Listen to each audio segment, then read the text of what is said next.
श्री बाल कृष्ण लाल की जय। श्री कृष्णाय नमः। श्री गोपीजन वल्लभाय नमः। श्रीमद् आचार्य चरण कमलेभ्यो नमः। श्री गुसाई जी परम दयालवे नमः। श्री गुरुभ्यो नमः।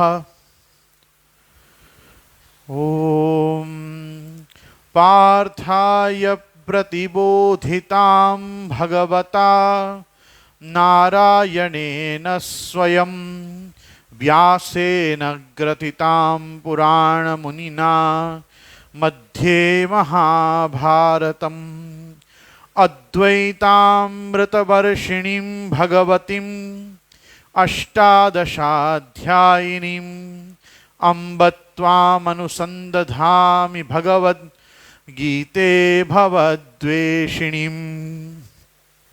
नमोऽस्तु ते व्यास विशालबुद्धे फुल्लारविन्दायतपत्रनेत्र येन त्वया भारततैलपूर्ण प्रज्वालितो ज्ञानमयः प्रदीपः। प्रपन्नपारिजाताय स्तोत्रवेत्रैकपाणये ज्ञानमुद्राय कृष्णाय गीतामृतदुहे नमः। वसुदेवसुतं देवं कंसचाणूरमर्दनं देवकी परमानन्दं कृष्णं वन्दे जगद्गुरुम्।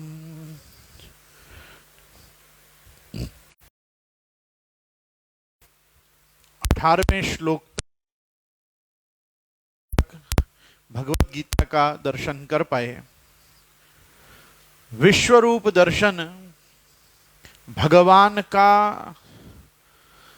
अर्जुन को कराया हुआ सम्यक स्वरूप दर्शन है, जिसको गीता जी में भी भगवान समग्रम माम इस प्रकार से आप उपदेश करते हैं।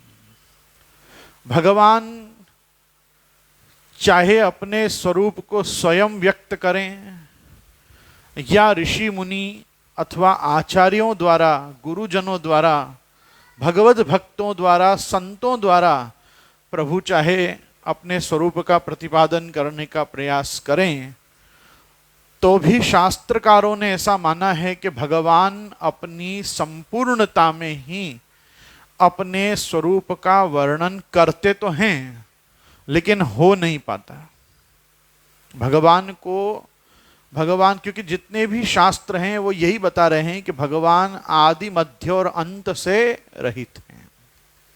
हमने कल भी जो देखा वो भी कुछ इसी प्रकार का था, और विशेष करके आज हमारा जो 19वां श्लोक प्रारंभ हो रहा है वो कुछ इसी वस्तु का प्रतिपादन अर्जुन की स्तुति द्वारा हमको बोध करा रहा है। आइए देखें, हम आज वापस एक बार 4 श्लोकों का पाठ करेंगे और उसके बाद उसका भावार्थ देखेंगे। हम गत 2 दिनों से यहाँ पे जो भी सत्संग में रत हैं, ये विश्वरूप दर्शन योग का एक विहंगावलोकन मात्र ही है। हम केवल एक पैनोरामिक बर्ड्स व्यू हम ले रहे हैं कि ये अध्याय में भगवान ने क्या उपदेश किया है, अथवा उपदेश की जो प्रक्रिया दर्शन के माध्यम से अर्जुन को कराई है उसका क्या स्वरूप है। क्योंकि भगवन मार्ग में स्थित समस्त आचार्यों के अभिप्राय और उसके बाद के गीता मनीषी महात्माओं के द्वारा प्रकटित तत्वों के मुक्तावली का यदि हम चयन करने बैठेंगे तो ये जन्म में एक अध्याय को भी परिपूर्णतया हम नहीं समझ पाएंगे। आपको ध्यान होगा, मैंने आपको बताया था कि गीता जी पे प्रामाणिक टीका ही 11 हैं, 11 टीकाएं हैं, और 11 टीकोपेत भगवत गीता को अपने आप में पूर्ण रूप से पढ़ना, जानना, समझना, ये पूरा एक जीवन मांगता है। भगवत गीता मनुष्य मात्र का जीवन दर्शन है। अंग्रेजी में कहें तो द आर्ट ऑफ लिविंग और the art of human making, the art of man making. कैसे हम एक जंतु को मानव बनाएं, एक मानव को बुद्धिजीवी बनाएं, और एक बुद्धिजीवी को कैसे हम भगवत भक्त बनाएं, ये उसकी यात्रा का ही नाम भगवत गीता का अध्ययन है। इसलिए बहुत धैर्य रखना चाहिए। पुष्टि मार्ग में तो भगवत गीता के प्रति लोगों का आकर्षण और अवेयरनेस नील के बराबर है, जरा भी नहीं है। जितना लोग श्रीमद् भागवत तथा भागवत की कथाओं में रुचि और रस रखते हैं, उतना ही उनको यह शास्त्र नीरस लगता है। भगवत गीता पे हमारा व्याख्यान है, ऐसा हम अनाउंस करते हैं तो अर्जुन को हो ना हो वैष्णव विषाद योग जरूर प्रकट हो जाता है, सबको विषाद हो जाता है। ये क्या विषय पे बोलना शुरू कर रहे हैं। लेकिन मैं आपको सच कहूंगा, आज जो वैष्णव जगत श्री वल्लभ गीता अर्थात षोडश ग्रंथ को जो अपनी परिपूर्णता में नहीं समझ पा रहे हैं, उसका कारण भगवत गीता के अध्ययन का अभाव ही है। महाप्रभु जी की वाणी सम्यक रूप से यदि हम देखें तो हम आदि और अंत के 2 ग्रंथों को हटा दें, पहला श्री यमुनाष्टकम और दूसरा सेवा फलम, छल्ला ग्रंथ सेवा फलम। ये 2 ग्रंथ जो हैं, ये 2 ग्रंथों को यदि हम एक बार बाजू में रख दें तो शेष जितने भी अवशिष्ट 14 ग्रंथ हैं, ये आप समझो कि भगवत गीता के सिद्धांत पर ही बने हुए हैं। ऐसा नहीं कि सेवा फल में उपदिष्ट पदार्थ नहीं है, पर वो बिल्कुल प्योरली भगवत सेवा का क्या फल है पुष्टि मार्गियों के लिए, ये उसका ग्रंथ है। लेकिन हम बाल बोध से प्रारंभ करके निरोध लक्षण पर्यंत जितने भी पदार्थों को हम वल्लभ गीता में देखते हैं, षोडश ग्रंथ में, वो सब श्री महाप्रभु जी ने भगवान श्री कृष्ण के अर्जुन और उद्धव को किए हुए उपदेशों में से ही सार संग्रह संकलन किया है। वो सार संग्रह संकलन अर्जुन को की हुई भगवत गीता में से, और एकादशम स्कंद में तथा दशम स्कंद में भगवान तथा गोपीजनों के द्वारा उद्धव जी को जो संदेश, उपदेश, व्याख्यान और भगवान के स्वरूप का दर्शन श्री स्वामी जी की कृपा से हुआ हो, वो जो भी कुछ हुआ है उसमें वास्तविकता यही है कि गीता का ज्ञान छुपा हुआ है। हमने कल परसों भी चर्चा की थी कि संपूर्ण भगवत गीता जो है वो 18 सहस्त्र संहिता, सात्वत संहिता, परमहंसों की संहिता, ऐसे श्रीमद् भागवत ही उसका भाष्य और गीता उसका सूत्रार्थ है। इसलिए भगवत गीता के प्रति हमारा आकर्षण और आग्रह दोनों ही पुष्टि भक्तों को बनाए रखना चाहिए। जो लोग अपने घर में सौभाग्य से श्री महाप्रभु जी की कृपा से श्रीमद् भागवत जी का नित्य पाठ करते हैं, उनको अपने पाठ के क्रम में कहीं न कहीं भगवत गीता के 4 श्लोकों को भी कम से कम प्रतिदिन एक पाठ का अवकाश देना चाहिए। क्योंकि भगवत गीता वास्तव में सीधी सीधी भगवान की अधरामृत का ही पान है। जैसे कृष्णाधरामृत स्वाद सिद्धि सर्वोत्तम जी का फल है, तद्वत श्री भगवत गीता भी उसी प्रकार से हमको प्राप्तव्य एक अलौकिक पदार्थ है, जो आज के समय में सुलभ है। सुलभ किस अर्थ में है? भगवत गीता स्वदेश ही नहीं अपितु विदेश की भी समस्त भाषाओं में कम से कम अनुवादित मिलती है, अनुवादित मिलती है। हम जब कोई भी ग्रंथ को पढ़ने बैठते हैं तो पहले हम श्लोक का दर्शन करते हैं, उसका अन्वय करते हैं, उसका अनुवाद करते हैं, अनुवाद के बाद भावार्थ देखते हैं, भावार्थ के बाद हम उसका गूढ़ार्थ देखते हैं। जब हम किसी ग्रंथ के गूढ़ार्थ तक पहुंचते हैं तो गूढ़ार्थ तक पहुंचने का अर्थ होता है ये ग्रंथ या ये सिद्धांत हमारे जीवन में उपयोगी कैसे बनेगा, उसके रहस्य को जान लेना, उसको कहते हैं गूढ़ार्थ तक पहुंचना। अनुवाद करना मतलब शब्दार्थ। भाई जो श्लोकों में शब्द दिए हैं उनका अन्वय से अनुवाद हुआ तो वो शब्दार्थ हुआ। उस पे किसी ने कहा कि ये भाई इस कारण से भगवान ने कहा है, तो उसका भावार्थ हुआ। और जब हमने को पता चला कि अच्छा ये इसका गूढ़ार्थ ये है, तो आपको वो कला आ गई कि अब इस ग्रंथ को मैं अपने जीवन से कैसे जोड़ूं, या अपने जीवन को इस ग्रंथ से कैसे जोड़ूं। उसको क्या कहते हैं? गूढ़ार्थ तक पहुंचना। किसी वस्तु का निगूढ़ आशय समझने के बाद ही आप उस विषय में किसी को कुछ समझा सकते हो। आप ही नहीं समझे होगे तो आप किसी को क्या समझाओगे?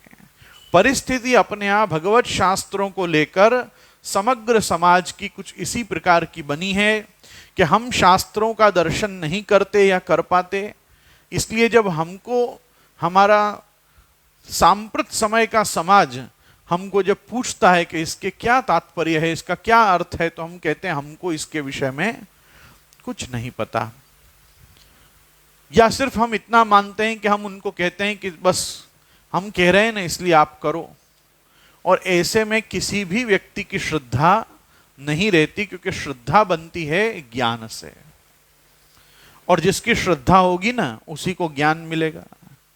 श्रद्धावान लभते ज्ञानम तत्परः संयतेन्द्रिय ज्ञानम लब्ध्वा पराम शांतिम अचिरेणाधिगच्छति अज्ञश्च अश्रद्धानश्च संशयात्मा विनश्यति नायम लोकोस्ति न परो न सुखम संशयात्मनः।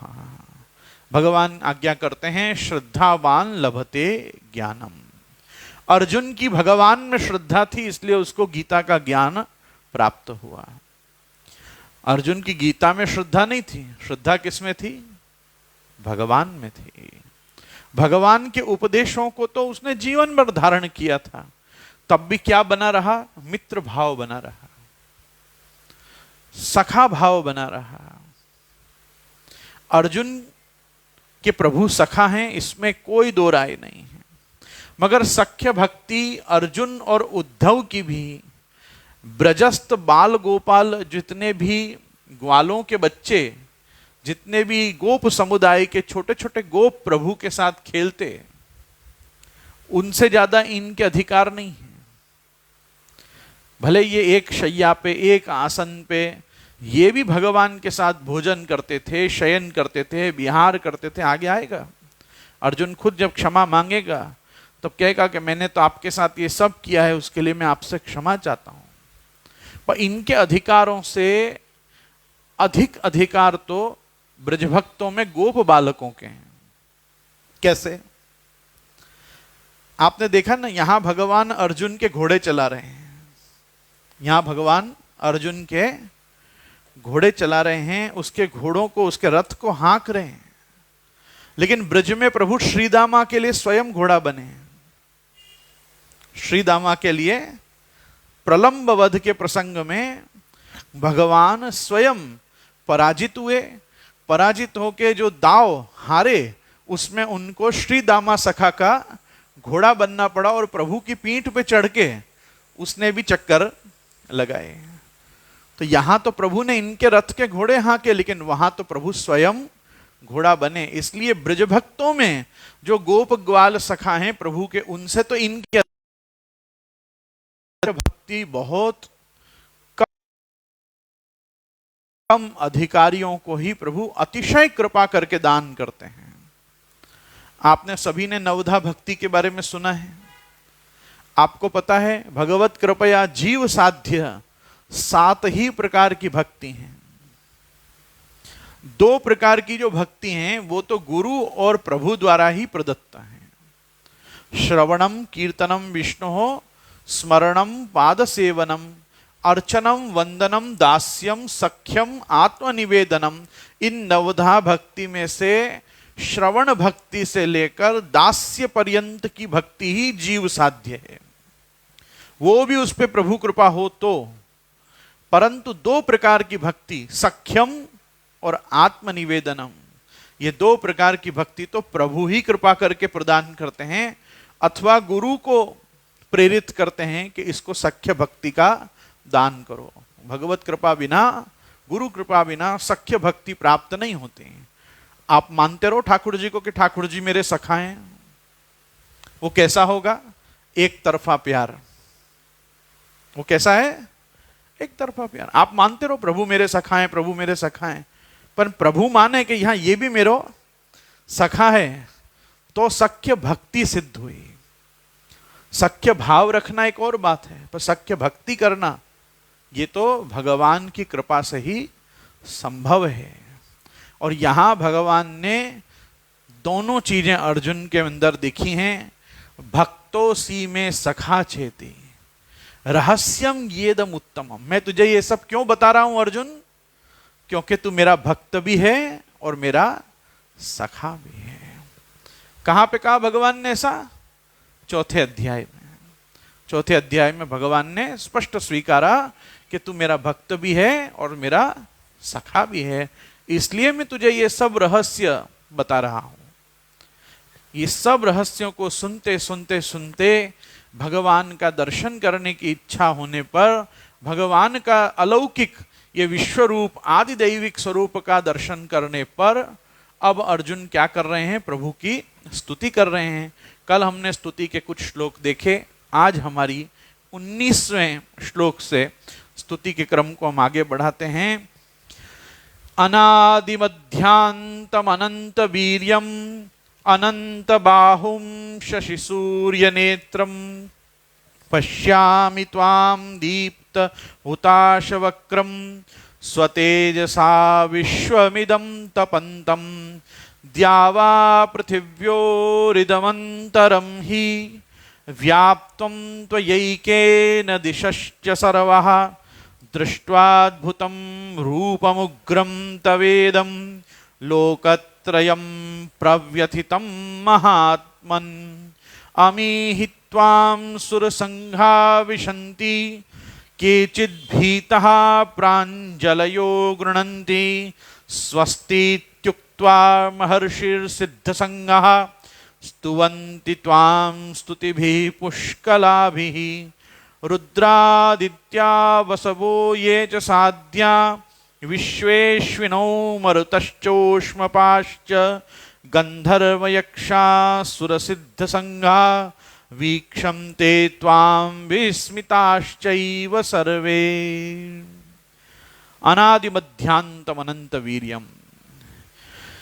आपको मैं आदि मध्य और अंत से रहित, अनंत प्रभावशाली, अनंत भुजाओं वाले, चंद्र और सूर्य रूप नेत्रों वाले, प्रज्वलित अग्नि रूप मुखों वाले अपने तेज से इस संसार को तपाते हुए हे प्रभु देख रहा हूं।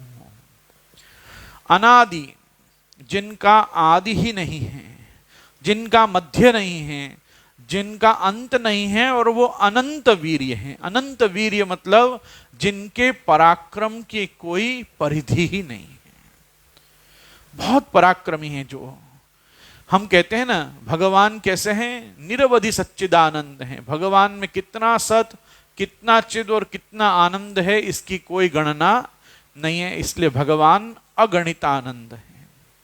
प्राकृता सकला देवा गणितानंदकम बृहत् पूर्णानंदो हरिस्तस्मात् कृष्ण एव गतिर्मम। भगवान पूर्ण आनंद है। भगवान आनंद मात्र कर पाद मुखोदरादि हैं। ये तो एक यथार्थ सत्य है कि भगवान में आनंद तो सत और चिद की अपेक्षा सर्वाधिक ज्यादा है, सर्वाधिक ज्यादा है। भगवान आनंद से ही ओतप्रोत हैं। जैसे हमारे अंदर भगवान अंतर्यामी रूप से विराजमान हैं जीवात्मा के अंदर, जिसको कश्चित धीरहा प्रत्यगात्मानमैक्षत, जिसको बहुत धीर पुरुष ही साधन चतुष्टय संपन्न होकर भगवत कृपया ही इस रहस्य को जान पाते हैं कि हम जो जीव हैं हमारे अंदर अंतर्यामी रूप से परमात्मा विद्यमान हैं। ऐसा परमात्मा में नहीं है कि परमात्मा के अंदर पुनश्च परमात्मा अंतर्यामी रूप से एक और विराजता हो। वहां वो भगवान अद्वैत रूप से ही विराजते हैं, एक रस होकर विराजते हैं, सघन आनंद होकर विराजते हैं। तो वो घनीभूत आनंद का जो अलौकिक तत्व है, अप्राकृत तत्व है, प्रकृति तावत्वं प्रतिषेधति ततो ब्रवीति च भूय, जिनके लिए ब्रह्मसूत्र प्रकट इति बहुत प्रभावशाली अति पराक्रमी है, उनके पराक्रम की भी कोई गणना नहीं है। कैसे नहीं है, एक वस्तु को समझिए। श्रुति कहती है भगवान का स्वरूप कैसा है, अणोरणीयान महतो महीयान। अणोर अणीयान, अणु से भी छोटे अणु, मतलब जिस एटम के आप दो भाग ना कर सको उससे भी अणु होने की सामर्थ्य भगवान में विद्यमान है।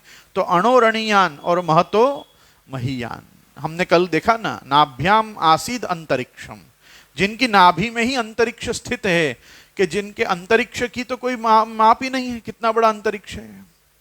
आप यूनिवर्स को, द कॉस्मोस को कैसे मापोगे? तो फ्रॉम द माइक्रोकॉस्म टू द मैक्रोकॉस्म्स भगवान सर्वत्र विद्यमान हैं। यही भगवान का अनंत वीर्य रूप है।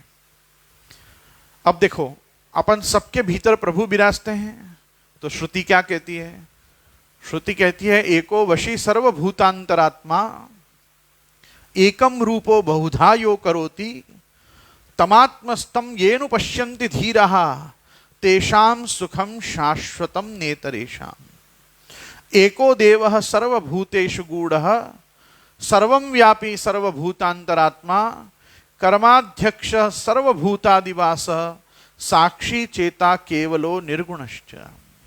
श्रीमद् भागवत आज्ञा करती है अहम आत्मात्मनाम धातः पृष्ठत् संप्रेयसामपि अतो मयि रतिम कुर्या देहाभिर्यत् कृते प्रिय इत्यादि असंख्य वाक्य ऐसे हमको प्राप्त होते हैं भगवत शास्त्रों में, उपनिषदों में, वेदादि ग्रंथों में, आगम निगम में, जिससे सिद्ध होता है कि परमात्मा आत्मा की भी आत्मा के रूप में विराज के इस चिदानंद चैतन्य घन जीवात्मा को जीने की शक्ति प्रदान करते हैं, अर्थात जीवन प्रदान करते हैं। ये वो भगवान सबको जीवन देने वाले यहाँ पे अनादि मध्यांत अनंत वीर्य रूप से अर्जुन को अपना साक्षात्कार करा रहे हैं, और साथ में अनंत बाहुम शशि सूर्य नेत्रम, जिनके नेत्र ही चंद्रमा मनसो जातः चक्षुः सूर्यो अजायतः। वेद जिनके लिए कहता है कि जिनके मन से चंद्रमा की उत्पत्ति और जिनके नेत्र ही साक्षात सूर्य नारायण हैं, वो सूर्य नारायण वास्तव में जगतश्चक्षुः किसके हैं? वो प्रभु के ही जगतश्चक्षु हैं, कि जिस सूर्य नारायण की दृष्टि से प्रभु अपन सबको देखते हैं।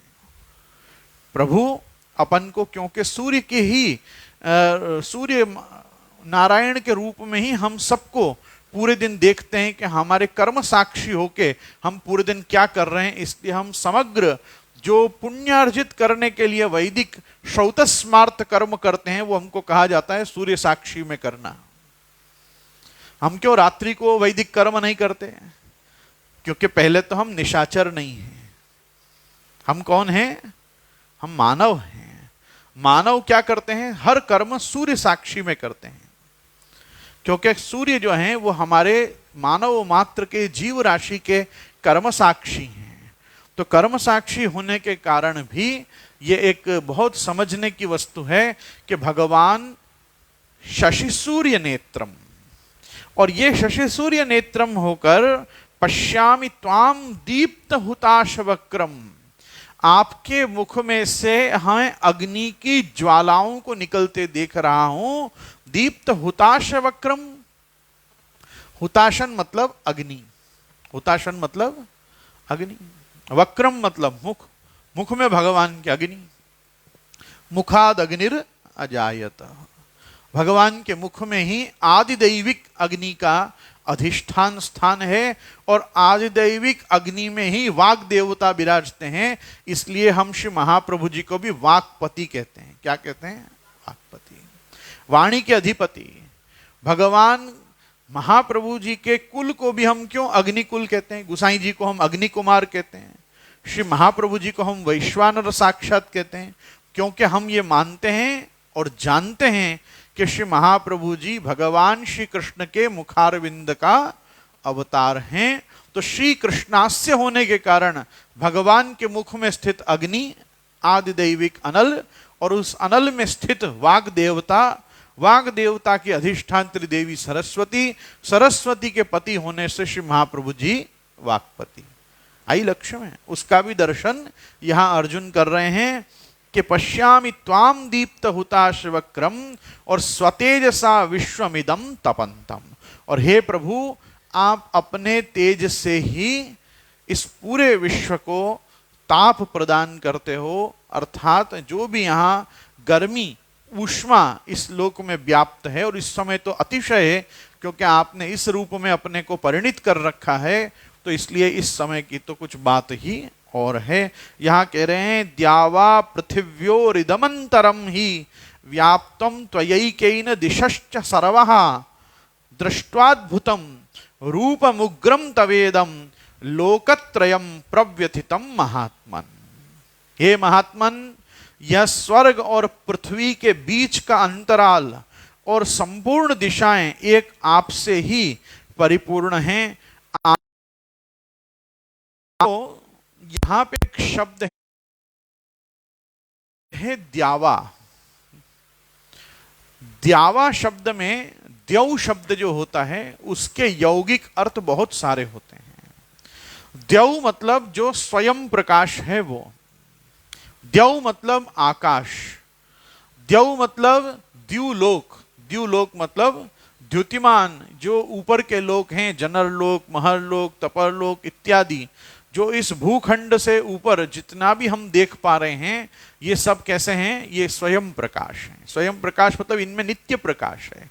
जैसे अपनी यहाँ रात होती है वैसे वहां कोई रात और दिन नहीं होती, समझो।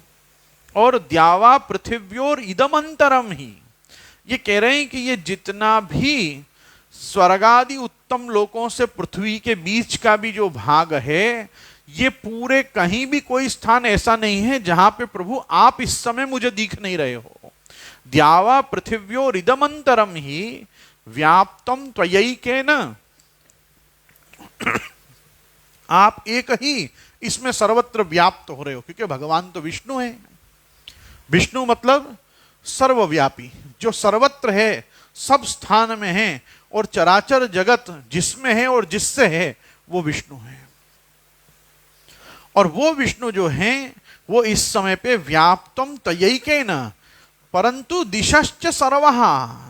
अब आप बताओ कि प्रभु पूर्व में भी दिख रहे हैं, पश्चिम में भी दिख रहे हैं, उत्तर में भी दिख रहे हैं, दक्षिण में भी दिख रहे हैं, नैऋत्य में भी दिख रहे हैं, वायव्य में भी दिख रहे हैं, कौबेरी दिशा में भी दिख रहे हैं, ईशान दिशा में भी दिख रहे हैं, ऊपर भी दिख रहे हैं, नीचे भी दिख रहे हैं। तो दसों दिशाओं में प्रभु के इस विश्व रूप को वो एट 360 डिग्री देख रहा है। कितने देख रहा है? आज की भाषा में हम कहें तो 360 degree round the circumference of himself, वो भगवान को सब तरफ दर्शन कर रहा है। ऐसा कोई कैसे व्याप्त हो सकता है? इसीलिए वहां पे उसको आकाश की उपमा से भगवान के स्वरूप का वर्णन शुरू किया है, द्यावा। अब अपन द्यावा को कैसे देखेंगे? आप कहीं से कहीं भी देखो, आपको आकाश तो आता दिखेगा ही। कहीं भी आप देखो, आपकी जहां बिल्डिंग पूरी होंगी वहां बिल्डिंग के पीछे क्या दिखेगा? भाई झाड़ पान पूरे होंगे, उसके पीछे क्या दिखेगा? आकाश दिखेगा। कभी कोई कहीं इतनी ऊंचाई पे खड़ा होता है कि जिसने पृथ्वी की भी गोलाई देखी हो? नहीं होता है। हमको हमेशा क्षितिज के ही दर्शन होते हैं, जिसको हम क्या कहते हैं? क्षितिज, होराइजन एंड जेनिथ, हम उसको ही देखते हैं। तो जैसे हम कहीं भी देखें हम सबसे पहले आकाश को ही देखेंगे, वैसे यहां पे भी ये कह रहे हैं कि भाई ध्यावा पृथिव्योर इदमंतरम ही। लेकिन आश्चर्य की बात यह है कि आकाश से लेकर और पृथ्वी के बीच में भी जितना अंतराल है, हे प्रभु मुझे उसमें भी आप दिख रहे हो। और व्याप्तम त्वयैकेन दिशश्च सर्वः, और आपने ये सारी दिशा विदिशाओं को व्याप्त कर रखा है। दृष्ट्वाद्भुतम रूपम उग्रम तवेदम, और ये अद्भुत रूप तो है ही, लेकिन इस समय मुझे कोई आप खास प्रसन्न नहीं दिख रहे हो, उग्र रूप में दिख रहे हो, उग्रम। और क्या कह रहे हैं? लोकत्रयम प्रव्यथितम महात्मन, और आपसे ये तीनों लोक इस समय व्यथित हो रहे हैं आपके इस रूप को देख के। अर्थात मेरे अलावा भी जिनको दिख रहा है या देख पा रहा, अभी तो इसको ये भी नहीं पता कि इसके अलावा कोई भी भगवान के इस रूप को नहीं देख पा रहा है, लेकिन उसको लग रहा है जैसे मैं देख रहा हूं तो कोई और भी देख रहा होगा। अब देखो यहां पे अभी इसने ये नहीं कहा कि मुझे भी डर लग रहा है, अभी क्या है, थोड़ा वो दिव्य चक्षु का प्रभाव है। हाँ, मतलब मुझे नहीं, मेरे अलावा तीनों लोग डर रहे हैं। अभी दो श्लोक के बाद वो खुद बोलेगा कि मुझे भी बहुत डर लग रहा है। 2-3 श्लोक की दूरी है, 2-3 श्लोक बाद अर्जुन बोलेगा मुझे भी पर्याप्त। भगवान ने अभी क्या है ना, अभी नॉर्मल मोड पे विश्वरूप दर्शन दिखाया है, अभी उग्र रूप तो आया ही नहीं है। अभी जब भगवान काल स्वरूप में उसको दर्शन देंगे तो क्या देखेगा वो कि ये अचानक, अभी तक तो अग्नि की ज्वालाएं निकल रही हैं और ये हो रहा है वो हो रहा है, ये अचानक से प्रभु को थोड़ा नॉन वेजिटेरियन रूप में देखेगा। कब देखेगा कि जब सारे बड़े बड़े योद्धाओं को भगवान के मुख में प्रवेश करता देखेगा, तब उसको लगेगा अरे ये क्या हो रहा है। तब उसको कहेगा प्रभु ये तो देख के मुझे भी भय लगे। अभी भयभीत नहीं, अभी कह रहा है पूरे लोग, तीनों लोग डर रहे हैं आपके इस रूप से। ठीक, अब देखो ये क्या कह रहे हैं, अमी हि त्वाम सुर संघा विशन्ति केचित् भीतः प्राञ्जलयो गृणन्ति स्वस्तीत्युक्त्वा महर्षि सिद्ध संघाः स्तुवन्ति त्वां स्तुतिभिः पुष्कलाभिः। वे ही देवताओं के समुदाय आप में प्रविष्ट हो रहे हैं, उनमें कोई तो भयभीत होकर हाथ जोड़े हुए हैं, आपको नमो नमो और आपके गुणों का कीर्तन कर रहे हैं। महर्षियों और सिद्धों के समुदाय स्वस्ति का उच्चारण कर रहे हैं, अर्थात हे प्रभु आपका कल्याण हो, आपका मंगल हो, ऐसा कहकर उत्तम उत्तम स्तोत्रों के द्वारा आपकी स्तुति कर रहे हैं। जब भगवान अपने अलौकिक नारायण रूप से स्थित होकर सब ऋषि मुनियों को दर्शन देते हैं, तो जैसे हमारे यहाँ श्री गोपीजन श्री ठाकुर जी का आशीर्वाद देते हैं अति प्रेम में,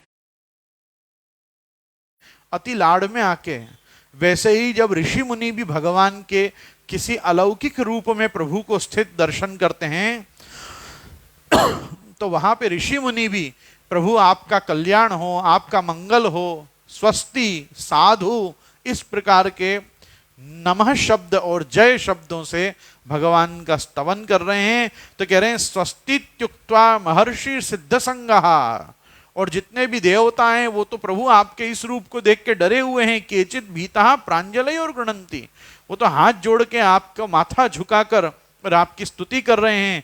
लेकिन जो महर्षि सिद्ध संघ हैं वो लोग आपको स्वस्तित्युक्त्वा आपको आशीर्वाद भी दे रहे हैं, और स्तुवन्ति त्वाम स्तुतिभिः पुष्कलाभिः, और अलग अलग प्रकार के स्तोत्रों द्वारा, जितमते स्तोत्र के द्वारा, नारायण सूक्त के द्वारा, पुरुष सूक्त के द्वारा, विष्णु सूक्त के द्वारा, ऋग्वेद के विष्णु सूक्त के द्वारा, आपका नारायण अथर्व शीर्ष के द्वारा प्रभु आपका ये सब ऋषि मुनि स्तवन कर रहे हैं, गुणगान कर रहे हैं।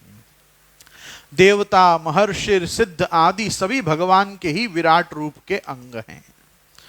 अतः प्रविष्ट होने वाले, भयभीत होने वाले, भगवान के नामों और गुणों का कीर्तन करने वाले और स्तुति करने वाले भी वास्तव में भगवान ही हैं, और जिनमें वो प्रविष्ट हो रहे हैं, जिनसे भयभीत हो रहे हैं, जिनके नामों और गुणों का कीर्तन कर रहे हैं तथा जिनकी स्तुति हो रही है, वो सब भी भगवान ही हैं। ये बताने के लिए अर्जुन हर व्यक्ति का एक पृथक उपदेश कर रहा है, स्तवन में संकेत दे रहा है, उपदेश दे रहा है, मतलब एक एक व्यक्ति को पृथक पृथक रूप से। यहाँ पे महर्षियों को देखा, सिद्धों को देखा, देवताओं को देखा, और अब क्या कह रहे हैं देखो, रुद्रादित्या वसवो ये च साध्या विश्वेश्विनौ मरुतश्चोष्मपाश्च गंधर्व यक्षासुर सिद्ध संघा वीक्षन्ते त्वां विस्मिताश्चैव सर्वे। रुद्रादित्या वसवो ये च साध्यः, यानी अलग अलग प्रकार के ये ऊर्ध्व लोकों में, ऊर्ध्वगः उत्तम लोकों में स्थित ये योनियां हैं। देव कोटि के तो कुछ हैं ही साथ में, लेकिन मैं इनमें साथ साथ में आपका ध्यान आकर्षित करूंगा कि इनमें उत्तम योनियों में स्थित कौन से लोग हैं। आप देखो, तो पहले कह रहे हैं जो 11 रुद्र, 12 आदित्य, 8 वसु, 12 साध्यगण, 10 विश्वे देव, 2 अश्विनी कुमार, 49 मरुदगण और गरम गरम भोजन करने वाले, गरम गरम भोजन मतलब चोष्म पाश्च, जो ऊष्म पा हैं, जो गरम गरम भोजन करते हैं, ऐसा भोजन करने वाले 7 प्रकार के पितृदेव, पितृगण कितने प्रकार के हैं? वो भी 7 प्रकार के हैं। तथा गंधर्व, यक्ष, असुर और सिद्धों के समुदाय हैं, वे सब चकित होकर आपको ही प्रभु देख रहे हैं। यहां हम वापिस एक बार देखेंगे श्लोक को। रुद्र, एकादश रुद्र, आदित्य, द्वादशादित्य, वसवः, अष्टवसु, ये च साध्य, ये जो साध्य होते हैं ना, ये भी साध्य गण होते हैं। ये ऋषि मुनियों में जो पितर हो जाते हैं, ऋषि मुनियों में जैसे किसी ने समझो कि सन्यास लिया, वो सन्यासी व्यक्ति की सदगति हुई, और सन्यासी व्यक्ति सदगत होके यदि किसी प्रकार के अर्यमा आदि लोकों में जाके पितृदेव कोटि में आया तो उनको साध्यगण कहते हैं। क्या कहते हैं? साध्य। इसके अलावा विश्व देवा जो हैं उनकी संख्या भी 10 बताई गई है। 10 प्रकार के विश्व देवा होते हैं, 2 प्रकार के अश्विनी कुमार हैं, 49 मरुदगण हैं, और पितर भी जो हैं वो 7 प्रकार के पितृदेव अर्यमा आदि बताए गए हैं। और गंधर्व, गंधर्व कौन है? एंटरटेनर्स टू देवताज, जो देवताओं को गान विद्या के द्वारा, वाद्य विद्या के द्वारा, नृत्य कला के द्वारा जो देवताओं को एंटरटेन करते रहते हैं, वो लोग सब गंधर्व हैं। ठीक है। और कौन बताए? यक्ष। यक्ष कौन है? ये लोग सब धन का रक्षण, आध्यात्मिक अलौकिक संपदा का रक्षण करने वाले कुबेर के अनुचर हैं। किसके? कुबेर के। चित्ररथ आदि सब गंधर्व हैं। यक्षों में कुबेर जो हैं वो श्रेष्ठ हैं। कुबेर जो हैं वो कोषाध्यक्ष हैं देवताओं के। कोषाध्यक्ष मतलब बैंकर एंड फाइनेंसर टू देवतास। देखो वो लोग भी पूरे दिन देवासुर संग्राम करते रहते हैं कि नहीं? देवता और असुर भी।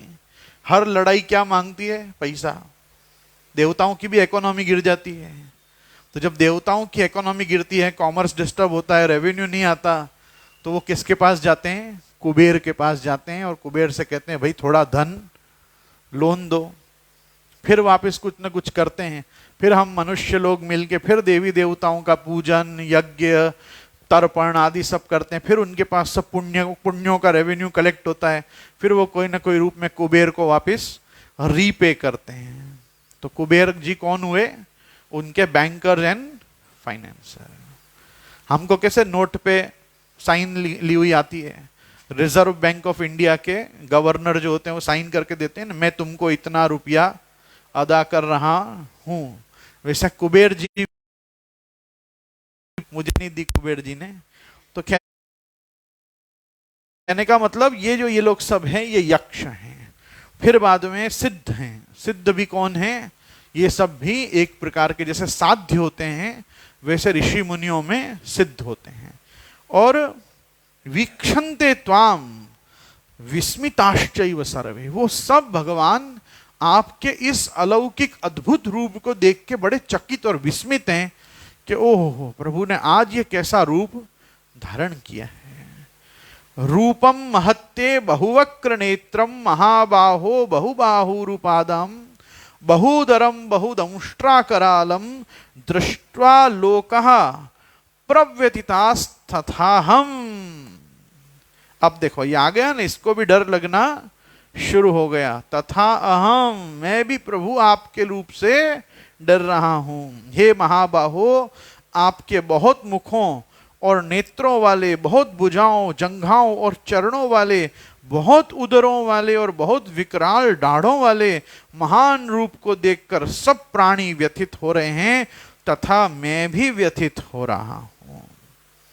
अभी तो और बोलेंगे ये कि मैं और डर रहा हूं, अभी तो कम डरे हैं। रूपम महत्ते, ये जो आपका महान रूप है, इसमें बहुवक्र, बहुत सारे मुख, बहुत सारे नेत्र, बहुत सारी बड़ी बड़ी लंबी लंबी भुजाएं, बहुबाहु, भुजाएं और बाहों के साथ बाहु उरुपादम, चरण भी आपके बहुत बड़े हैं, उदर भी आपका बहुत बड़ा है, बहुदरम बहुदंष्ट्रा करालम। अब प्रभु के दांतों का भी दर्शन इसको हुआ कि प्रभु के दांत जो हैं वो बड़े बड़े भयंकर दांत हैं। तो इन सबको देखकर दृष्ट्वा लोकः प्रव्यथितास्तथा हम। 3 श्लोक पहले हम पाठ कर लेते हैं, फिर हम देखते हैं। नभस्पृशं दीप्तमनेकवर्णं व्यात्ताननं दीप्तविशालनेत्रं दृष्ट्वा हि त्वां प्रव्यथितान्तरात्मा धृतं न विन्दामि शमं च विष्णो दंष्ट्राकरालानि च ते मुखानि दृष्ट्वैव कालानलसन्निभानि दिशो न जाने न लभे च शर्मा प्रसीद देवेश जगन्निवास। अमी च त्वां धृतराष्ट्रस्य पुत्रः सर्वे सहैवावनिपालसंगैः भीष्मो द्रोणः सूतपुत्रस्तथासौ सहास्मदीयैरपि योधमुख्यैः नभस्पृशं दीप्तमनेकवर्णम। क्योंकि हे विष्णु, आपके दैदीप्यमान अनेक वर्ण हैं, आप आकाश को स्पर्श कर रहे हैं, अर्थात सब तरफ से बहुत बड़े हैं, आपका मुख फैला हुआ है, आपके नेत्र प्रदीप्त और विशाल हैं। ऐसे आपको देखकर भयभीत अंतःकरण वाला मैं धैर्य और शांति को प्राप्त नहीं हो रहा हूं। प्रभु, अब मेरा धीरे धीरे धैर्य और शांति आपके इस विशाल रूप को देख के जा रही है। क्योंकि नभस्पृशम, जहां तक नभ है वहां तक आपके इस विराट विकराल देह का स्पर्श है। दीप्तम अनेक वर्णम, और जितने भी वर्ण मतलब जितने भी प्रकार की चीजें मुझे दिख रही हैं वो सब प्रकाशित हैं। कहीं भी कोई अंधकार किसी वस्तु में व्याप्त नहीं है। और व्यात्ताननम दीप्त विशाल नेत्रम, आपका आनन अर्थात मुख भी सब तरफ व्याप्त है, और उसमें जो विशाल नेत्र हैं वो नेत्र भी कैसे हैं, वो भी चकित हैं, और वो भी स्वयं प्रकाश हो रहे हैं। क्योंकि पहले श्लोक में कहा ना कि वो जो नेत्र हैं वो साक्षात सूर्य हैं। तो अगर हजारों नेत्र दिख रहे हैं तो कितने सूर्य दिख रहे हैं, हजारों सूर्य दिख रहे हैं। और दृष्ट्वा ही त्वाम प्रव्यथितांतरात्मा धृतिम न विंदामि शमम च विष्णु। धृतिम मतलब धैर्य और शमम मतलब शांति। ये दोनों चीज मेरे अंदर से धीरे धीरे जा रही है। क्यों जा रही है साहब? दंष्ट्रा करालानि च ते मुखानि दृष्ट्वैव काला नल सन्निभानि दिशो न जाने न लभे च शर्मा प्रसीद देवेश जगन्निवास। देखो वहां पे क्या लिखा है, आपके प्रलय काल की अग्नि के समान प्रज्वलित और दाढ़ों के कारण विकराल भयानक मुखों को देखकर मुझे न तो दिशाओं का ज्ञान हो रहा है न शांति ही मिल रही है। इसलिए हे देवेश, हे जगन्निवास, आप प्रसन्न होइए। अब ये प्रभु की प्रसन्नता के लिए स्तवन कर रहे हैं कि इन सब जगहों पर देखकर ना मुझे तो दिशाओं का ज्ञान हो रहा है, मतलब मैं कहाँ खड़ा हुआ हूँ, कहाँ मेरा रथ स्थित है। हम तो अभी कुरुक्षेत्र के रणांगण में थे, पर मैं कौन सी तरफ मुख करके खड़ा था, अभी मैं कहाँ देख रहा हूँ, पूरब पश्चिम उत्तर दक्षिण कुछ स्पष्ट मुझे नहीं हो रहा है। क्योंकि मैं जहां देख रहा हूं वहां मुझे हे प्रभु जगन निवास आप ही दिख रहे हो। ये जगत का निवास आप में दिख रहा है और जगत के समस्त पदार्थों में आप स्थित मुझे दिख रहे हो। तो यहां कह रहे हैं अमी च त्वां धृतराष्ट्रस्य पुत्रः सर्वे सहैवा वनिपाल संगैः भीष्मो द्रोणः सूतपुत्रस्तथासौ सहास्मदीयैरपि योध मुख्यैः चिद्विलग्नादशनान्तरेषु संदृश्यन्ते चूर्णितैरुत्तमांगैः। हमारे पक्ष के मुख्य मुख्य योद्धाओं के सहित भीष्म, द्रोण और वह कर्ण भी आप में प्रविष्ट हो रहे हैं। राजाओं के समुदायों के सहित धृतराष्ट्र के वे ही सब के सब पुत्र आपके विकराल दाढ़ों के कारण भयंकर मुख में बड़े तेजी से प्रविष्ट हो रहे हैं। उनमें से कई एक तो चूर्ण हुए सिरों सहित आपके दांतों के बीच में फंसे हुए मुझे दिख रहे हैं। वक्राणि ते त्वरमाणा विशन्ति दंष्ट्रा करालानि भयानकानि केचिद विलग्ना दशनांतरेषु। ये दांतों के बीच में, दशन मतलब दांत, दांतों के बीच में कैसे दिख रहे हैं? तो कहा संदृश्यन्ते चूर्णितैरुत्तमांगैः। उनके आधे शरीर को देख के ही मैं पहचान पा रहा हूं कि ये भी गया और ये भी गया, क्योंकि अब मुख तो दिख ही नहीं रहा है कि कौन अंदर चला गया। लेकिन ये सभी हमारी सेना के भी और कौरवों के सेना के भी, और विशेष करके भीष्म, द्रोण, ये कर्ण, इन सबको मैं आपके मुख में देख रहा हूं। ये 2 श्लोकों में देखो, सहैवा वनिपाल संगैः, मतलब अवनिपाल, अवनि मतलब पृथ्वी, ये पृथ्वी का पालन करने वाले जितने राजा भी हमारे पक्ष और कौरवों के पक्ष में लड़ने आए हैं, ये सब भी क्या हो रहा है इनके साथ? ये भी आपके मुख में ही जा रहे हैं, अर्थात काल के गाल में समा रहे हैं। ये प्रभु कैसे दिख रहे हैं मुझे आपके अंदर जाते? तो देखो अगले 3 श्लोक बता रहे हैं। यथा नदीनां बहवोऽम्बुवेगः समुद्रमेवाभिमुखा द्रवन्ति तथा तवामी नरलोकवीरा विशन्ति वक्राण्यभिविज्वलन्ति यथा प्रदीप्तं ज्वलनं पतंगा विशन्ति नाशाय समृद्धवेगः तथैव नाशाय विशन्ति लोकास्तवापि वक्राणि समृद्धवेगः। लेलीयसे ग्रसमानः समन्तान् लोकान् समग्रान् वदनैर्ज्वलद्भिः तेजोभिरापूर्य जगत् समग्रं भासस्तवोग्रहा प्रतपन्ति विष्णु। ये 3 श्लोकों में अब देखो अर्जुन जो कह रहे हैं वो 3 श्लोकों में दृष्टांत दे रहे हैं, और एक और श्लोकों में अपने इस विषय का उपसंहार अर्जुन करेंगे। 4थे श्लोक में 3 श्लोक में बता रहे हैं भाई मुझे ये सब लोग आपके मुख में जाते कैसे दिख रहे हैं? तो कह रहे हैं यथा नदीनां बहवोऽम्बुवेगः समुद्रमेवाभिमुखा द्रवन्ति। जैसे नदियों के बहुत से जल के प्रवाह स्वाभाविक रूप से समुद्र के सम्मुख दौड़ते हैं, ऐसे ही वे संसार के महान शूरवीर तथा तवामी नरलोक वीरा विशन्ति वक्राण्यभिविज्वलन्ति। उसी प्रकार से वे संसार के महान शूरवीर आपके सब तरफ से दैदीप्यमान मुखों में प्रवेश कर रहे हैं।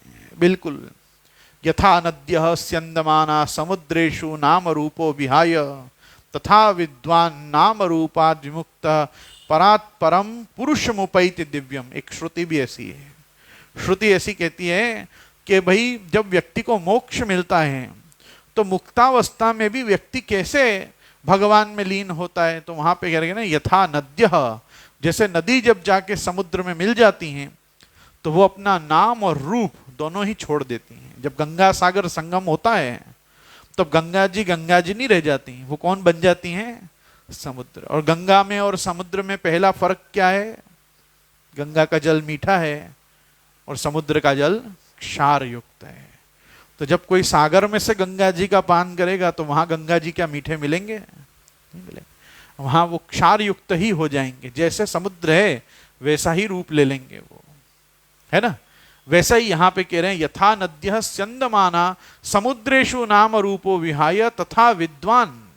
वैसे ही एक विद्वान व्यक्ति जब प्रभु का दर्शन कर लेता है, यथा विद्वान नाम रूपाद् विमुक्तः परात् परम पुरुषमुपैति दिव्यम, तब वो परात् पर पुरुष को जब देख लेता है, जान लेता है, तो उसमें जब वो मुक्तावस्था में प्रवेश करता है तो उसका नाम और रूप भी लोक में छूट जाता है। ना वो उस रूप सहित प्रभु में जाता है, ना वो नाम सहित जाता है। इसीलिए मैंने आपको कहा था कि जो लोग केवल भगवान के दिव्य अलौकिक प्रकाश पुंजमय रूप में प्रविष्ट होते हैं उनको हम ब्रह्मलीन होना कहते हैं। क्या कहते हैं? ब्रह्मलीन। स्वर्गवासियों के भी नाम रूप रहते हैं, वो सूक्ष्म शरीर से वहां जाते हैं। नरकवासी भी जब नरक यातना भोगते हैं तो सूक्ष्म शरीर से जाते हैं, और वहां उनके सूक्ष्म शरीर की बिल्कुल वैसी ही पिटाई होती है जैसी हमारे लोगों की इस स्थूल शरीर में संभव है पिटाई हो, बराबर।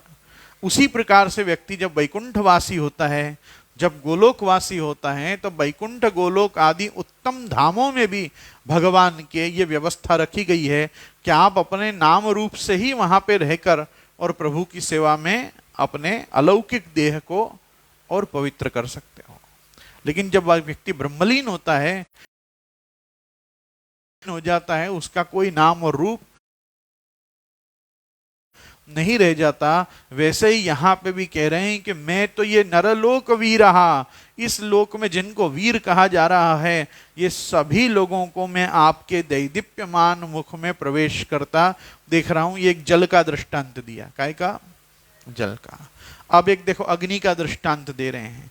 यथा प्रदीप्तम ज्वलनम पतंगा विशंति नाशाय समृद्ध वेगः तथैव नाशाय विशंति लोकास्तवापि वक्राण्यवि समृद्ध वेगः। ये कह रहे हैं जैसे पतंगे मोहवश अपना नाश करने के लिए बड़े वेग से दौड़ते हुए प्रज्वलित अग्नि में प्रविष्ट होते हैं, ऐसे ही ये सब लोग भी मोहवश अपना नाश करने के लिए बड़े वेग से दौड़ते हुए आपके मुख में प्रविष्ट हो रहे हैं। मतलब ये अपने खुद के संकल्प से आए हैं। ये अपने संकल्प से क्या आए हैं? ये सब यहां पे अपना जीवन छोड़ने आए हैं। ये क्या करने आए हैं? जीवन छोड़ने आए हैं। ऐसा दुर्योधन ने खुद प्रारंभ में पहले अध्याय में ही द्रोणाचार्य को संबोधन करते हुए बताया। देखो पहला उसमें देखो,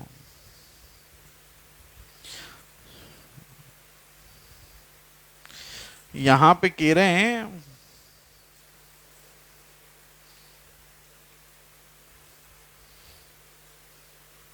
नौवें श्लोक में खुद दुर्योधन द्रोणाचार्य को अपनी सेना का परिचय कराते हुए कह रहे हैं, अन्ये च बहवः शूरा मदर्थे त्यक्त जीविताः नाना शस्त्र प्रहरणाः सर्वे युद्ध विशारदाः। ये सब यहाँ पे मदर्थे त्यक्त जीविताः, मेरे लिए अपना जीवन छोड़ने यहाँ पे आए हैं। उसको दुर्योधन का विचार करो कितना भय है कि इनमें से एक भी यहां से जीवित जाने वाला नहीं है। मदर्थे त्यक्त जीविताः, ये बहुत शूरवीर हैं। अन्ये च बहवः शूरा, और भी बहुत से शूरवीर आए हैं, लेकिन यहां क्यों आए हैं? मदर्थे त्यक्त जीविताः। और अर्जुन तो इस समय प्रत्यक्ष देख रहे हैं कि ये कैसे भगवान के मुख में एक एक करके सब के सब समा जा रहे हैं। ठीक है, अब देखो फिर से एक दृष्टांत क्या दे रहे हैं कि लेलीयसे ग्रसमानः समन्ता, लेलीयसे ग्रसमानः समन्तान लोकान समग्रान वदनैर्ज्वलद्भिः तेजोभिरापूर्य जगत समग्रम भासस्तवोग्रहा प्रतपन्ति विष्णु हो। आप अपने प्रज्वलित मुखों द्वारा संपूर्ण लोकों का ग्रसन करते हुए सब ओर से बार बार चाट रहे हैं, और हे विष्णु, आपका उग्र प्रकाश अपने तेज से संपूर्ण जगत को परिपूर्ण करके सबको तपा रहा है। मतलब भगवान इस प्रकार का नॉनवेज फूड एंजॉय भी कर रहे हैं, ये भी अर्जुन देख रहे हैं। ये सब बड़े बड़े नरलोक वीरों को जो भगवान अलग अलग प्रकार से लेलीयसे ग्रसमानः समन्तान, ये लेते जा रहे हैं, चाटते जा रहे हैं, खाते जा रहे हैं प्रभु इन सबको। और ये भगवान पहली बार नहीं कर रहे हैं, जरासंध के साथ तो 17 बार कर चुके हैं, 18वीं बार काल यवन की सेना का संहार कर चुके हैं, और ये अभी कर रहे हैं। इसमें भी कितने लोग हैं? 18 अक्षौणी सेना है। कितने? 18। और 11 और 7 का अनुपात है। 11 अक्षौणी सेना किसके पास है? दुर्योधन के पास। और 7 अक्षौणी सेना किसके पास है? युधिष्ठिर के पास। तब भी अधर्मी को भय कितना होता है देखो। अधर्मी दुर्योधन अपने गुरु से कहता है, अपर्याप्तम तदस्माकम बलम भीष्माभिरक्षितम पर्याप्तम त्विदमे तेषाम बलम भीमाभिरक्षितम। गुरुदेव सोचो, अपन इतने सारे होते हुए भी इन पांडवों को जीतने में अपर्याप्त हैं। अपर्याप्तम तदस्माकम, अस्माकम अपर्याप्तम। और बलम भीष्माभिरक्षितम, भले हम भीष्म के द्वारा रक्षित हैं। भीष्म कौन है? इच्छा मृत्यु वाले। ये जब तक नहीं इच्छा करेंगे मरेंगे नहीं। तो भी हम इन पांडवों को नहीं जीत सकते। और पर्याप्तम चिदमेतेषाम बलम भीमाभिरक्षितम, वो मोटी बुद्धि वाले भीम के द्वारा रक्षित जो सेना है वो पर्याप्त है हमको जीतने में। इसलिए अयनेषु च सर्वेषु यथा भागम अवस्थितः भीष्ममेवाभिरक्षन्तु भवन्तः सर्वे वही। मैं आपसे हाथ जोड़ के बोलता हूं, अपने अपने स्थान पे खड़े रहो और इस डोकरा भीष्म पितामह की रक्षा करो। ये गिर गए तो हम सब गिर जाएंगे, इसलिए इनकी रक्षा करो। बाकी तो हम देख लेंगे इन सबको, पर इनको गिरने मत देना। अब वो बात सुन के बुरा किसको लगा? स्वयं भीष्म पितामह को लगा। अरे ये क्या बोल रहा, मैंने डोकरा और कह रहा है, कमजोर बता रहा है कि मैं गिर जाऊंगा पड़ जाऊंगा। तस्य संजनयम हर्ष कुरु वृद्ध पितामह। तब पितामह ने शंख लिया और जोर से फूंका। क्या समझ रखा है? देवव्रत भीष्म, तेरे से 5-7 दुर्योधन को तो अकेला मारूं, मेरे को बोलता है कि मैं गिर जाऊंगा पड़ जाऊंगा। द्रोणाचार्य मेरी रक्षा करेंगे, इन खुद के बाल सब सफेद हैं, इनसे क्या बोलता है? तो वो तस्य संजनयन हर्ष कुरु वृद्ध पितामह सिंहनादम विनोद्योच्चै शंखम दद्मौ प्रतापवान। एक महान प्रतापी शंख लेकर उन्होंने सिंहनाद करते हुए जोर से शंख बजाए। सब अधर्मियों को डर लगता है। अर्जुन कहता है मुझे तो धर्म से डर लगता है, धर्मियों से डर नहीं लगता है, धर्म से डर लगता है। धर्म सम्मूढ़ चित्त होने के कारण आपको पूछ रहा हूं, मेरा श्रेय क्या है वो बताओ। यहां तो प्रभु को देख रहा है, ये सबको भगवान गटागट गटागट गटक रहे हैं। ले ली ऐसे ग्रस मानस समन्ता। अब देखो क्या कहता है छल्ले, आख्या ही मेको भवान उग्र रूपो नमोस्तु ते देव वर प्रसीद विज्ञातुमिच्छामि भवन्तमाद्यं नहीं प्रजानामि तव प्रवृत्तिम। मुझे ये बताइए कि उग्र रूप वाले आप कौन हैं? हे देवताओं में श्रेष्ठ, आपको नमस्कार हो, आप प्रसन्न होइए। आदि रूप आपको मैं तत्व से जानना चाहता हूं, क्योंकि मैं आपकी प्रवृत्ति को भली भांति नहीं जानता। भगवान के ऐश्वर्य युक्त उग्र रूप को देखकर अर्जुन इतने घबरा जाते हैं कि अपने ही सखा श्री कृष्ण से पूछ बैठते हैं कि आप कौन हैं? अब तक क्या थे? मैंने कहा ना, दिव्य दृष्टि मिलने पर भी भगवान के स्वरूप को पूर्ण रूप से कोई भी नहीं जान सकता। भगवान को ही जान गए तो फिर भगवान में अनंतता क्या रही? अनंत वीरी क्या रहा भगवान? भगवान को मैं जानता हूं, कितना जानता हूं? जितना प्रभु हमको जना दें। प्रभु जितना अपने स्वरूप का निरूपण, विवेचन, अनुभव, आनंद दान जीव को उसकी पात्रता और अधिकार के अनुसार करा दें, जीव उतने परिमाण में ही प्रभु को जान पाता है। कृष्णानंदो परानंद नान्यानंद तथाविध वेदः अपि न तत्शक्त्या प्रतिपादयितुम स्वतः। वेदों की भी शक्ति नहीं है भगवान के आनंद का प्रतिपादन करे, भगवान के स्वरूप का निरूपण करे। इसलिए जहां पे वेदादि शास्त्र भी अपनी गति में नेति नेति उच्चारण करते हैं, वहां पे जीव की गति तो मति, गति, रति तीनों ही वहां तक पहुंचे, इसमें कोई भी प्रश्न उठता ही नहीं है, नहीं पहुंचती।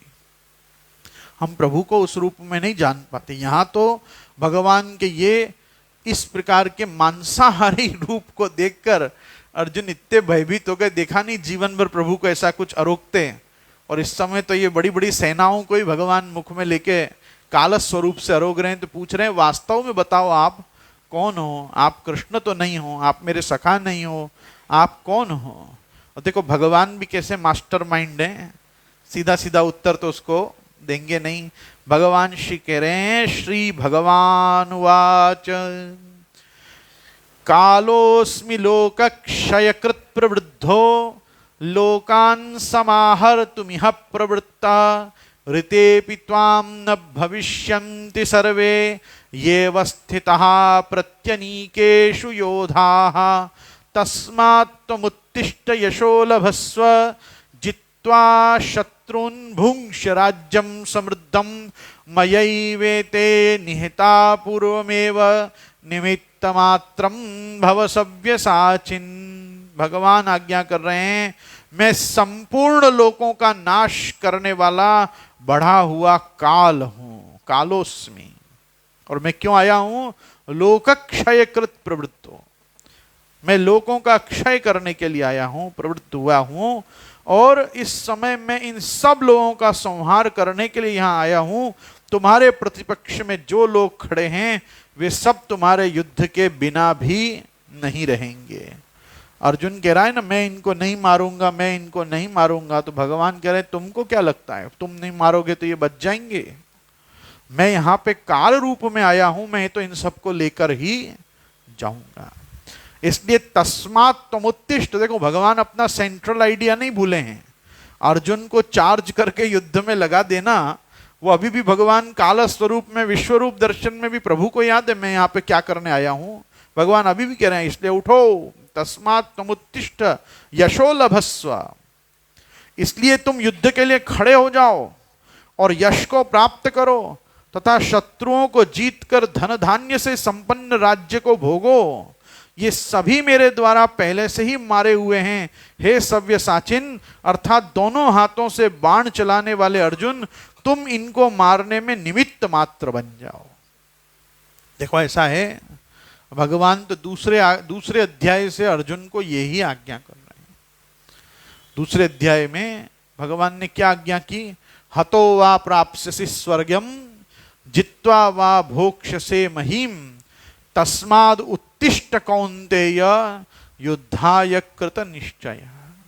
भगवान चाहते हैं कि समग्र लोक में जितना भी सुख है, ये अर्जुन ये धन धान्य से समृद्ध राज्य को प्राप्त करके सुख भी भोगे। भगवान ने भगवत शास्त्रों में भगवत भक्त के लिए कभी नहीं इच्छा की कि भगवत भक्त दरिद्र बना रहे, भगवत भक्त गरीब हो, ऐसा कोई जरूरी नहीं। भगवान ने तो कभी संकल्प नहीं लिया कि मेरा भक्त गरीब रहे। वो किस प्रकार के धन से सुसंपन्न हो, इसकी परिभाषाएं भक्त और भगवान की अलग अलग हो सकती हैं, पर भगवान नहीं चाहते हैं कि कोई भी दरिद्र रहे।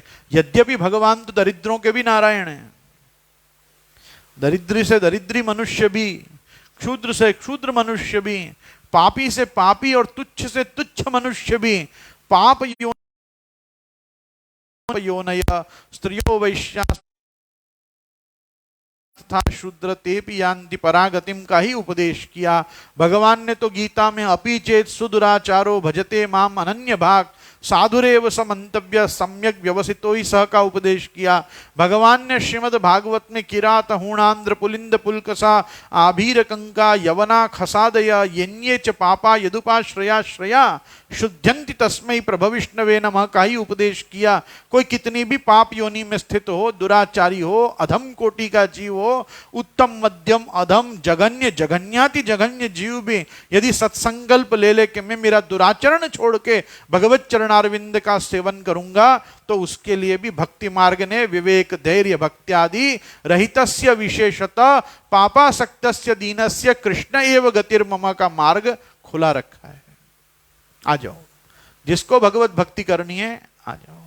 भगवान की भक्ति में अधिकारी के पात्रतानुसार अधिकार का निर्णय भी भगवान ही करते हैं, लेकिन भगवान की भक्ति के सब अधिकारी होते हैं। चतुर्विधा भजन्ते माम ये जनाः सुकृतिनोर्जुन आर्तो जिज्ञासु अर्थार्थी ज्ञानी च भरतर्षभ।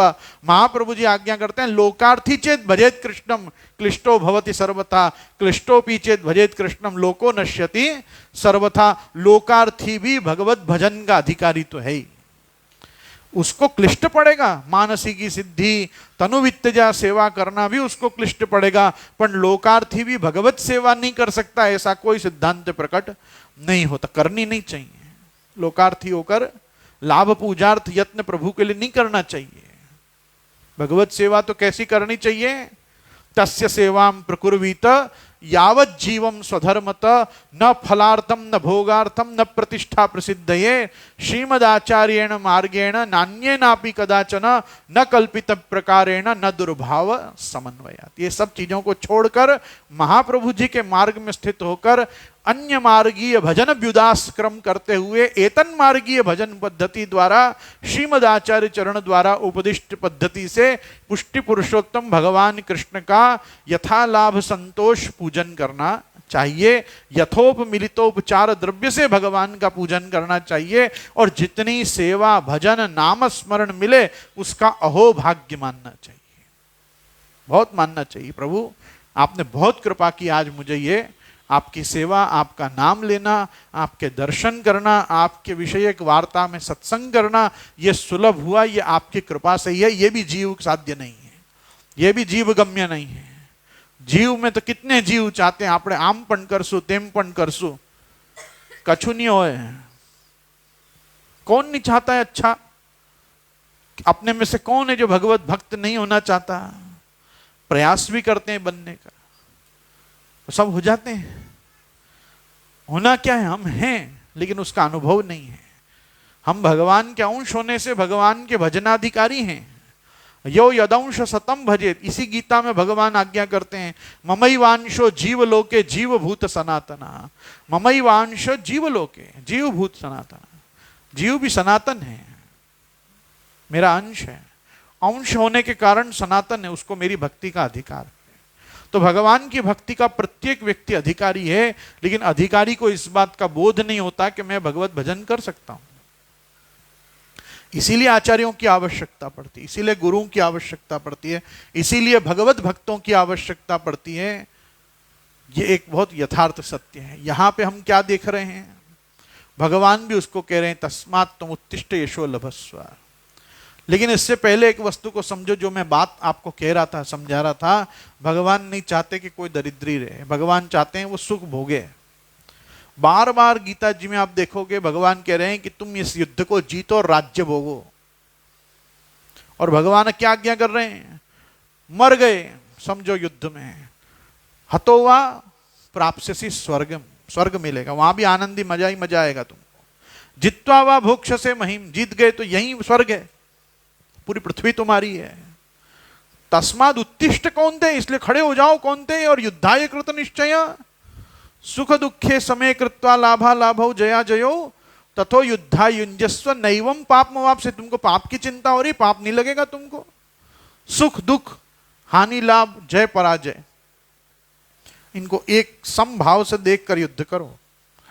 सुख मिले तो भी चलेगा, दुख मिले तो भी चलेगा, हानि हो तो भी चलेगी, लाभ हो तो भी चलेगा। अगर ऐसी भावना से अपना कर्म धर्म मान के युद्ध करोगे तो तुमको ऐसे युद्ध में प्रवृत्त होने से पाप नहीं लगेगा। अब वो कह रहे हैं भाई इतने बड़े बड़े भीष्म द्रोण प्रमुखतः सर्वेशाम च निरीक्षिताम, भाई मैं इन सब भीष्म को, द्रोण को, कृपाचार्य को, अश्वत्थामा गुरुपुत्र को, इन सब धृतराष्ट्र पुत्रों को सबको मार दूं, आप कह रहे हो पाप नहीं लगेगा?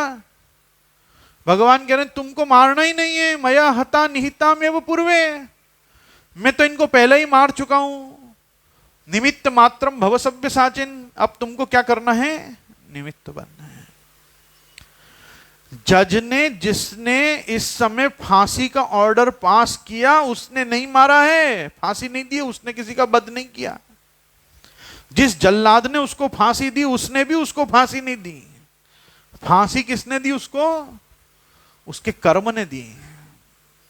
वो दंड का विधान जो राष्ट्र ने किया है, राज्य ने किया है, वो तो इसलिए किसी फांसी लगने पे, फांसी पे लटकने वाले की मृत्यु पे ना हम जज को, ना पुलिस को, ना जल्लाद को, हम किसी को भी दोष नहीं दे सकते कि इसने इस आदमी को मार दिया। वो आदमी को किसने मारा, उसके कर्म ने मारा। इसी कारण से हम, हमारी सेना के जो लोग हमारे सीमा सुरक्षा पे तैनात हैं, वो यदि अन्य देश के किसी का वध कर दें तो क्या उनको पाप लगता है क्या? उनको पाप नहीं लगता है, क्योंकि उन्होंने हत्या नहीं की, वध किया। हत्या नहीं की, क्या किया? हत्या करने में, वध करने में फर्क है। जिसका वध होता है, वध में दोनों दोनों व्यक्ति को पता होता है कि हम युद्ध में प्रवृत्त हो चुके हैं। अब कोई एक मर जाए तो मर जाए, कर्मन के भोग, कर्मन के भोग, किसी को पाप नहीं लगता। भगवान यही फिलॉसफी अर्जुन को यहां समझा रहे हैं कि इनने जो संकल्प लिया था उस संकल्प से यहां आए, मेरे संकल्प का हिस्सा बने, और मेरा संकल्प यही है कि पृथ्वी का भार हल्का होना चाहिए, क्योंकि पृथ्वी इस पूरे जगत का भार सहन कर सकती है, पापियों का भार सहन नहीं कर सकती है। जब जब यहां पे पाप बढ़ता है, अभ्युत्थानम अधर्मस्य तदात्मानम सृजाम्यहम्, तब मुझे सृजन करना पड़ता है अपने आप का, और यहां अवतार लेके आना पड़ता है, तब तक आना पड़ता है, तब तक सब काम बराबर चल रहा होता है।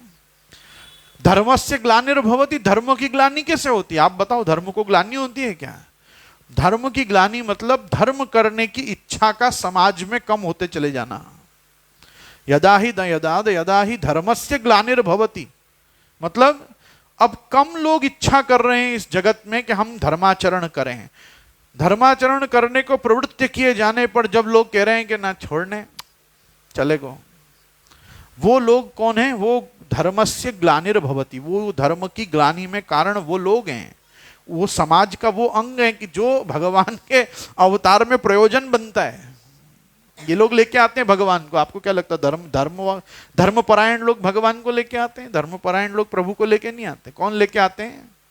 सब अधर्मी लोग जब आतताई होकर अत्याचार, अनाचार, दुराचार जगत में फैलाते हैं, तब उनको दंड देने के लिए यही काल स्वरूप भगवान प्रकट होते हैं, और ये काल स्वरूप में ही उन सब का क्षय करते हैं। यही भगवान अर्जुन को समझा रहे हैं कि कालोस्मि लोक क्षयकृत प्रवृद्धो लोकान समाहर्तुम इतः प्रवृत्तः, मैं यह प्रवृत्ता, ये क्यों प्रवृत्ति मैंने की?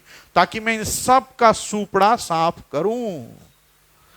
क्या कहते हैं? सूपड़ा साफ करना, सारा आटा सूपड़ा में से ले लेना, धान्य ले लेना, क्या ना।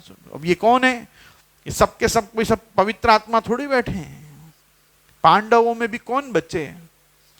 5 पांडव ही तो बचे, न पांडव पुत्र बचे, न अभिमन्यु जैसे वीर योद्धा बचे। अपने अपने कालक्रम से सब के सब भगवान में। इसीलिए उसने पहले श्लोक में कहा, मैं अपनी सेना के और धृतराष्ट्र पुत्रों के संग आने वाले जितने भी अवनिपाल हैं, भूमिपाल, ये राजाएं हैं, इन सब राजाओं को आप में जाते देख रहा हूं। द्रुपद भी मारे गए, दृष्टद्युम्न भी मारे गए, अभिमन्यु मारे गए, द्रौपदी के 5 पुत्र भी अश्वत्थामा के द्वारा मारे गए, कायदे सर तो राजा परीक्षित भी मारे गए। वो किसके कारण बचे? भगवान के संकल्प से बचे। उत्तरा के गर्भ में प्रवेश करके भगवान ने जिसका रक्षण किया द्रोण के अस्त्र से, द्रोण पुत्र अश्वत्थामा के अस्त्र से, वो राजा परीक्षित भी यूं देखो तो भस्म हो ही चुके थे। उनको भी पुनर्जीवन दान किसने दिया? भगवान ने दिया। तो पांडव और अभिमन्यु पुत्र के अलावा कोई भी रहा नहीं। यहां कह रहे हैं निमित्त मात्र बनने का तात्पर्य यह नहीं कि नाम मात्र के लिए कर्म करो, प्रत्युत इसका तात्पर्य है कि अपनी पूरी की पूरी शक्ति लगाओ, पर अपने को कारण मत मानो, अर्थात अपने उद्योग में कभी मत रखो और कमी मत रखो, और अपने में अभिमान भी मत करो। भगवान ने अपनी ओर से हम पर कृपा करने की कोई कमी नहीं रखी है, हमें तो निमित्त मात्र बनना है। अर्जुन के सामने तो युद्ध था, इसलिए भगवान ने उनसे कहते हैं कि तुम निमित्त मात्र बनकर युद्ध करो, तुम्हारी विजय होगी। इसी तरह हमारे सामने संसार है, इसलिए हम भी निमित्त मात्र बनकर साधन करें तो संसार पर हमारी विजय होगी। यहां जैसे पूरी भगवत गीता अर्जुन को युद्ध की प्रेरणा दे रही है, वैसे ही अर्जुन से इतर हम जीवों को इस संसार समुद्र को पार करने के लिए निमित्त मात्र बनने कह रही है। निमित्त मात्र में 2 लक्षण बताए। एक लक्षण बताया कि ऐसा मत विचार करो कि भगवत कृपा से सब हो जाएगा, उसमें अपनी पूरी शक्ति लगाओ उस कर्म को साधने में, और पूरी शक्ति लगाने पर भी अभिमान मत करो कि ये मैंने किया, तब ऐसा विचारो कि ये भगवत कृपा से मैं कर पाया। 2 चीज निमित्त मात्र बनने का लक्षण बताया है कि भगवान ने ऐसे नहीं कहा कि मैंने सब कर दिया है बस तू खाली निमित्त मात्र बन जा, ऐसा नहीं। निमित्त मात्र मतलब अब तुम्हारी जवाबदारी है। हम लोगों को हमेशा ये बात खास कहते हैं, लोग कहते रहते हैं ना भगवत कृपा भगवत कृपा भगवत कृपा। हम कहते हैं भगवत कृपा कब होती है? उद्यमम साहसम धैर्यम ज्ञानम सत्यम पराक्रमम। कितनी चीज? 6 चीज। उद्यम, साहस, धैर्य, ज्ञान, सत्यता। तत्र वर्तन्ते तत्र देव सहायकृत। ये 6 काम जब मनुष्य करता है तब देवता उसकी सहायता करते हैं। देवता कैसे सहायता करते हैं भाई? आपकी सहायता करने आए क्या कोई देवता? कभी देखा कोई बड़े बड़े कार्यों में जीवन में कि इंद्र आदि लोकपाल पीछे खड़े और अपने को हेल्प कर रहे हैं? न देवहा दंडमादाय रक्षन्ते पशुपालवत। वो पशुपाल की तरह, घोड़ा गाय चराने वाला, गधा चराने वाला की तरह डंडा लेके नहीं चलते पीछे। न देवहा दंडमादाय रक्षन्ते पशुपालवत ये तो रक्षितुम इच्छन्ति। वो लोग जब जिसकी रक्षा करने की इच्छा करते हैं, बुद्ध्या संयोजयन्ति ही, उसकी बुद्धि को सही जगह पे लगा देते हैं। जब देवताओं को अपनी मदद करनी होती है ना, तो अपनी बुद्धि को सही दिशा देवता देते हैं। इसीलिए हम क्या बोलते हैं पुष्टि मार्गी लोग? बुद्धि प्रेरक कृष्णस्य पाद पद्मम प्रसीदतु। हमारी बुद्धि को प्रेरणा कौन देते हैं? भगवान श्री कृष्ण देते हैं। उनके चरणारविंद को नमस्कार करना चाहिए कि हे प्रभु आप मेरी बुद्धि को सही दिशा में लगाइए। ये सही दिशा में बुद्धि को लगाना ही निमित्त मात्रम भवसभ्य साचिन्ह है कि मैंने तेरे लिए सब कर दिया है, अब तू कर्म में प्रवृत्त हो और कर्म में अभिमान मत कर और कहीं कोई अपना योगदान देने में कमी मत कर। ये 2 चीज कहकर छल्ले प्रभु आज्ञा कर रहे हैं। द्रोणम च भीष्मम च जयद्रथम च कर्णम तथान्यान नपियोध वीरान मया हतांस्तम जहिमा व्यथिष्ठा युद्धस्व जेतासि रणे सपत्नान। द्रोण और भीष्म तथा जयद्रथ और कर्ण तथा अन्य सभी मेरे द्वारा मारे हुए शूरवीरों को तुम मारो, तुम व्यथा मत करो और युद्ध करो। युद्ध में तुम निस्संदेह वैरियों को जीतोगे। भगवान अर्जुन से कहते हैं कि ये सभी शूरवीर शत्रु मेरे द्वारा पहले से ही मारे हुए हैं। इससे साधक को यह समझना चाहिए कि राग द्वेष काम क्रोध आदि शत्रु भी पहले से ही मारे हुए हैं, अर्थात सत्ता रहित हैं। इनको साधक ने ही सत्ता और महत्ता देकर अपने में स्वीकार किया है। जैसे यहाँ पे ये द्रोण भीष्म जयद्रथ कर्ण ये बड़े बड़े योद्धा बताए, वैसे ही यहाँ कह रहे हैं कि गीता जी में भी काम क्रोध राग द्वेष मोह मद मात्सर्य आदि ये वास्तव में तो प्रभु ने पहले ही भक्त में खत्म कर दिए हैं, पर भक्त ने ही इनको बहुत बड़ा मान रखा है, इसलिए भगवान नाम से ज्यादा वो इनके प्रभाव में आ जाता है। तो हमको भगवान के प्रभाव में, भगवान नाम के प्रभाव में और भगवान के लीला चरित्रों के गुणानुवाद और अवगाहन के प्रभाव में रहना है। हमको काम क्रोध मोह मद मात्सर्य आदि के प्रभाव में नहीं रहना है। छल्ले में एक नीति की बात यहाँ कहूंगा। षट दोषा पुरुषेणेह हातव्या भूतिमिच्छता निद्रा तंद्रा भयम क्रोधा आलस्यम दीर्घ सूत्रता। जो व्यक्ति चाहता है कि मेरा जीवन अच्छा बने उसको 6 प्रकार के दोषों को छोड़ देना चाहिए। निद्रा, नशा, भयभीत रहना, निद्रा तंद्रा भयम क्रोधा, क्रोध को भी उसको छोड़ देना चाहिए, आलस्य को छोड़ देना चाहिए और दीर्घ सूत्रता मतलब धीरे काम करने की आदत, पछी करी लेसु ये भी छोड़ देना चाहिए। पछी करी लेसु वाला भी कभी सफल नहीं हो पाता है। लाओ आपड़े करी लइए वही आदमी सफल होता है।